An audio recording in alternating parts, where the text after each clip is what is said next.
Elon and Doge just got slammed today.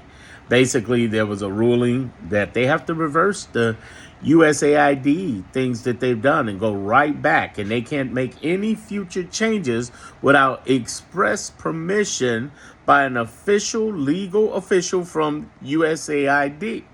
And there were a lot of employees who were fighting all the changes that Doge and Elon were doing. But the great part about this is that this is the first time somebody has finally struck Elon a major blow. And this is beautiful. Here's the thing I want you to understand. This is more to come. And a lot of you have asked me, well, why is it taking so long? It comes down to this. The I's got to be dotted and the T's got to be crossed.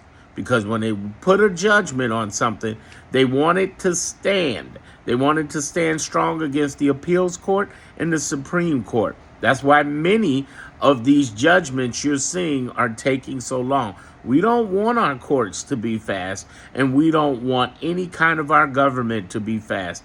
Wow, I am 55 this year, and I finally understand what that means. I remember being frustrated because I worked on Obama's campaign back in 2008, and I was so mad after he became president while things weren't moving fast. And this very intelligent man, this brilliant man, was trying to tell us that you don't want things to move fast. And now that we've seen the Trump administration, we understand. You see, in the last 8 weeks, he's trying to move fast because he knows that government does not, and we're very meticulous. And it may seem frustrating, but the good news is because our government's slow, he has not been effective. That's why he's trying to launch all these executions out there. Understand, execution should not be confused with effectiveness, because his executions are weak. His effectiveness is even weaker. The idea is that he's not able to make laws and change without following the policies, following the rules. Example, the inspector generals. You can't just decide you're going to fire inspector generals. You give a 30-day notice. Why are they firing them on the low on a Friday night? Because they had no business firing them at all. They were getting ready to do some shady-ish, and they knew they were going to get caught on it if they had those people in place. The whole idea with Elon is that he's going to jail eventually. He's broken 20 plus constitutional laws, and he's going to get hit either by the federal or, and I'm the only person online talking about this, by the states. The United States of America are what we are, and our states have been supporting us. I'm here in Chicago, downtown, Chi-Town, Bears down, and what I'm saying to you is straight up. I can't say this enough, that our government being slow is a blessing. And we got these governors and AGs in 22 states, almost half the union, that's been suing over everything from birthright citizenship, immigration, migration, deportation, education, everything you can think of. And they've been winning. They've been winning. Out of 30, we're up to now 36, I believe 36, and we've won 35. Come on now. It's so important to know the score. It's so important to know that their execution is not effectiveness. We are winning on on the ability to be effective. And if you say this is the policy and the rule, that doesn't mean it's the policy and rule.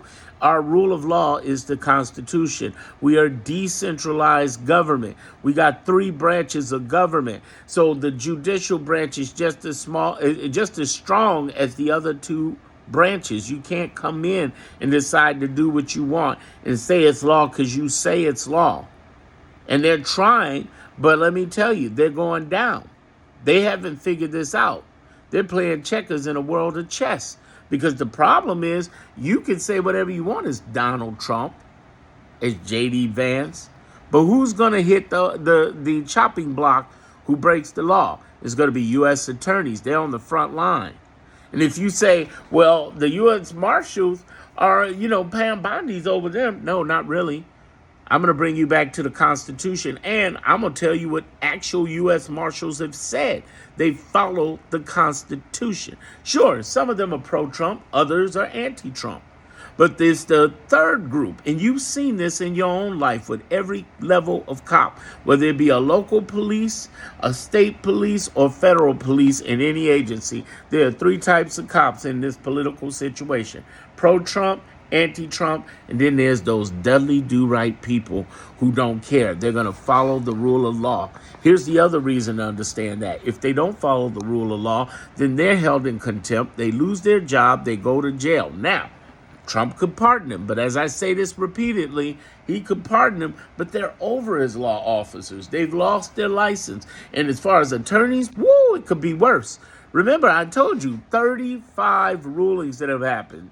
35. One of which was for the American Bar Association. They sued the Trump administration and won. They will snatch that license from Bondi down in a second. In a millisecond. They ain't playing. They've done it before. In the first term, there are attorneys who've lost their licenses, who went to jail under Trump. If Bondi wants that smoke, she'll get it. I have another video saying Bondi going to jail on my YouTube, Darren Monroe Politics. You got to check it out. I'm trying to tell y'all, this is real. This is happening. What I want you to understand is this. As frustrating as it may seem with Doge and Elon, we are winning. That's one. Two, their execution is not outweighing our effectiveness, because you can put a law out there, but it ain't a law when the judicial branch says, boom, reject it. And they rejected 35 times.